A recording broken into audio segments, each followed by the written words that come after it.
In Power BI, a relationship can look connected, but the numbers can still be wrong. Let me show you a common mistake. Here I have three tables.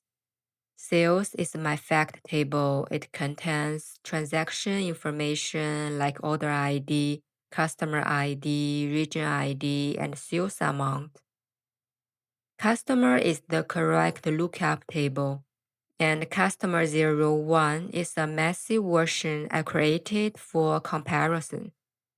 In this table, customer ID has a letter C in front, so it doesn't match the sales table directly. Now I go to Model View. Power BI automatically created this relationship. Sales to customer, this one is correct. Customer ID is the real key here. Each customer has one customer ID, and sales can have many rows for the same customer. So this is a many-to-one relationship. But here, Power BI also created another relationship between the two customer tables using customer name. This is why I always check the model before building visuals. Power BI can suggest the relationships, but it doesn't know my business logic. For this demo, I don't need this relationship, so I'll delete it. Now let me create a relationship manually. I'll connect the sales to customer 01 by region ID. At first, this looks okay because both tables have a region ID. But here, Power BI shows this relationship as many-to-many relationship. That means region ID is not a unique customer key. Many customers can belong to the same region. The relationship may look connected, but the logic is wrong.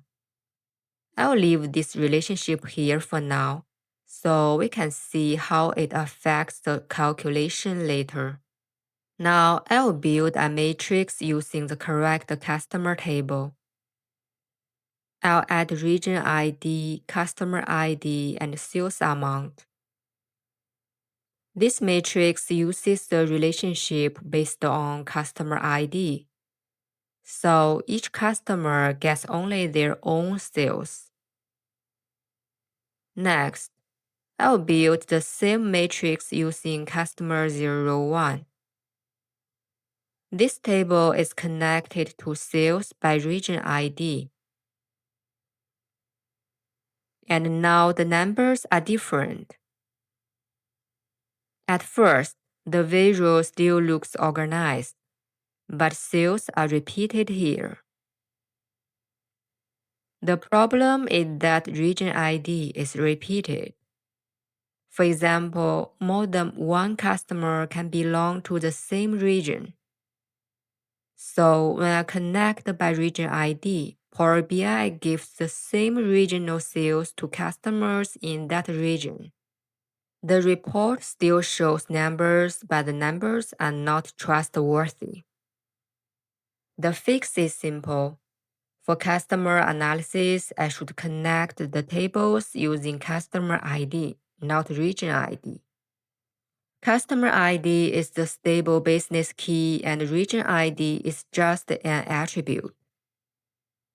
Okay, that's all for today and see you in the next video.